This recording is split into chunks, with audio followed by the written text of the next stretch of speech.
বন্ধুরা, KKR versus Delhi এই ম্যাচে দুই দলের প্লেইং ইলেভেন কি হবে? দিল্লির পিচ কেমন? কেকেআর এর বোলাররা কি হেল্প পাবে? দিল্লি আর কেকেআর বর্তমানে দুই দলের শক্তির দুর্বলতা কি?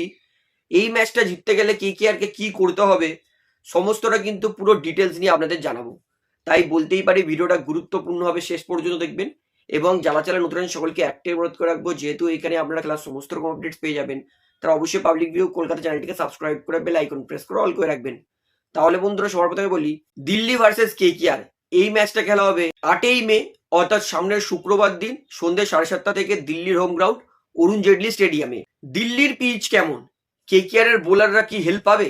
দেখুন, যদি বলি যে দিল্লির এই সিজনের সব থেকে বড় শক্তিশালী দিক, সেটা হচ্ছে দিল্লির পেস অ্যাটাক। দিল্লির কাছে দারুণ দারুণ পেস বোলার আছে, যেমন মিচেল স্টার্ক, লুঙ্গি ইঙ্গিডি, টি নাটারাজন। এবং দিল্লি ভালো করে জানে যে কেকেআর এর মেন অস্ত্র হচ্ছে বরুণ চক্রবর্তী আর সুনীল নারিন। কেকেআর এর কাছে যত ভালো স্পিন বোলার আছে, দিল্লির কাছে কিন্তু এই বছর স্পিন বোলার অক্ষর প্যাটেল, কুলদীপ থাকলেও তারা কিন্তু অত ভালো পারফরমেন্স করতে পারছে না। তাই দিল্লি কি শুরু করেছে, নিজের পিচে ওয়াটারিং শুরু করে দিয়েছে। মানে সিএসকে এর বিরুদ্ধে দিল্লি স্পিন পিচ দিয়েছিল আকিল হোসেন আর নূর আহমেদ। আকিল হোসেন তো 4 ওভারে 19 রান দিয়ে 1 উইকেট নিয়েছে, আর নূর আহমেদ 3 ওভারে 22 রান দিয়ে 2 উইকেট নিয়েছে। অর্থাৎ সিএসকে এর বিরুদ্ধে স্পিন পিচ দিয়ে দেখে নিয়েছে যে দিল্লির মাঠে স্পিন প্রচুর। তাই কিন্তু দিল্লি কেকেআর এর বিরুদ্ধে ওয়াটারিং শুরু করেছে। যদি বাই চান্স এখনো স্পিন থেকে যায়, বল সামান্য গ্রিপ করে, আর কেকেআর এর দুটো বোলার যারা কেকেআর এর মেন ম্যাচ জেতাচ্ছে, বরুণ আর সুনীল, তাহলে কিন্তু কেকেআর আরো একবার ডমিনেট করবে। কারণ আমরা যদি লাস্ট 3টে ম্যাচ ধরি, 3টে ম্যাচে কি হয়েছে, বরুণ চক্রবর্তী আর সুনীল নারিন 8 ওভারে ভালো বল করে কেকেআর কে কিন্তু জিতিয়েছে। একই জিনিস চলছে, বরুণ সুনীল ডট দিচ্ছে, উইকেট নিচ্ছে, কেকেআর অপোনেন্ট দলকে 160-এর ঘরে আটকাচ্ছে, আর কেকেআর এর ব্যাটসম্যানরা আস্তে আস্তে খেলে খেলে সেই রানটা চেস করছে। তো এটা কিন্তু দিল্লি ভালো করে জানে, তাই জন্য কিন্তু দিল্লি পিচের মধ্যে পেস রাখছে। কারণ কেকেআর এর কিন্তু পেস বোলারও সামান্য হলেও দুর্বল। কার্তিক ত্যাগী, বৈভব অরোরা আর ক্যামেরুন গ্রিন, বোঝা যাচ্ছে যে দিল্লির পেস অ্যাটাক অনেক বেটার।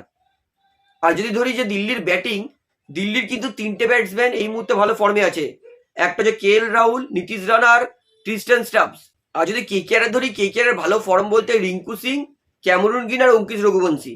কেকেআর এর দুর্বলতা, কেকেআর পাওয়ার প্লেতে ব্যাটিং বাজে করছে, আর কেকেআর বোলিং এ ফিনিশিং খারাপ করছে।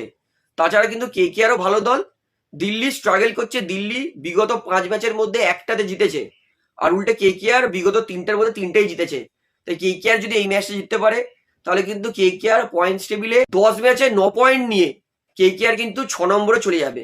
কেকেআর কিন্তু এই ম্যাচটা do or die match. IPL এ টিকতে গেলে কেকেআর কে ম্যাচে জিততে হবে, একই রকম কিন্তু দিল্লি ক্যাপিটালসেরও। এইবারে বলে প্লেইং ইলেভেন, দিল্লির প্লেইং ইলেভেন, ক্যাপ্টেন অক্ষর প্যাটেল, ওপেনিং এ নামবে কে এল রাহুল আর প্রাথম নিশাঙ্কা, 1 ডাউনে নীতিশ রানা, 2 ডাউনে করুণ নায়ার, 3 ডাউনে ট্রিস্টান স্টাবস, 4 ডাউনে আশুতোষ শর্মা, 5th ডাউনে অক্ষর প্যাটেল। অর্থাৎ এইটা কিন্তু মোট 7টা ব্যাটিং হচ্ছে দিল্লির। দিল্লির 8 নম্বর প্লেয়ার মিচেল স্টার্ক, 9 নম্বর প্লেয়ার লুঙ্গি ইঙ্গিডি, 10 নম্বর প্লেয়ার কুলদীপ যাদব, 11 নম্বর প্লেয়ার টি নাটারাজন। আর দিল্লি কিন্তু ইম্প্যাক্ট প্লেয়ারে ব্যাটসম্যান সমীর রিজভিকে ব্যবহার করবে। অর্থাৎ এটা হবে কিন্তু দিল্লির প্লেইং ইলেভেন কেকেআর এর বিরুদ্ধে। ভালো প্লেইং ইলেভেন, এতে কোনো সন্দেহ নেই। দিল্লি কিন্তু ভালো দল গুছিয়েছে, খেলতে পারছে না, জিততে পারছে না, সেটা আলাদা কথা। এইবারে বলি কেকেআর এর প্লেইং ইলেভেন, ক্যাপ্টেন আজাঙ্কিয়া রানে ওপেনিং করবে, মনে তো হচ্ছে তাই। তার সঙ্গে ফিন অ্যালেনকে রিকোয়েস্ট করবো এক নাগারে না মেরে একটু মারুক, একটু ধরুক। কারণ ফিন অ্যালেন কিন্তু থাকলে কেকেআর নো ডাউট 210-20 রান কিন্তু ক্রস করে দিতে পারে। 1 ডাউনে আঙ্ক্রিস রঘুবংশী, রাহানে আর রঘুবংশীকে রিকোয়েস্ট যেন নিজের ইনিংসটা 150-র গড়ে নিয়ে যায়, 110-20 নয়। 2 ডাউনে ক্যামেরুন গ্রিন ভালো ফর্মে আছে, 3 ডাউনে রিঙ্কু সিং ভালো ফর্মে আছে, 4 ডাউনে রোবমান পাওয়াল ভালো ফর্মে আছে, ম্যাচ ফিনিশিং করতে হবে। 5th ডাউনে অনুকূল রয় স্পিন বোলার এবং ভালো ফিনিশিং করছে, আর 6 ডাউনে সুনীল নারিন। অর্থাৎ কেকেআর কিন্তু টোটাল 8টা ব্যাটিং অপশন, ভালো ব্যাটিং অপশনে এতে কোনো সন্দেহ নেই। 9 নম্বর প্লেয়ার বরুণ চক্রবর্তী, 10 নম্বর প্লেয়ার বৈভব অরোরা, 11 নম্বর প্লেয়ার কার্তিক ত্যাগী। আর কেকেআর ইম্প্যাক্ট প্লেয়ার নয় রামানদীপ, নয় মানিশ পান্ডে বা তেজস্বী, কাকে নেবে সেটা কেকেআর নির্ভর করছে।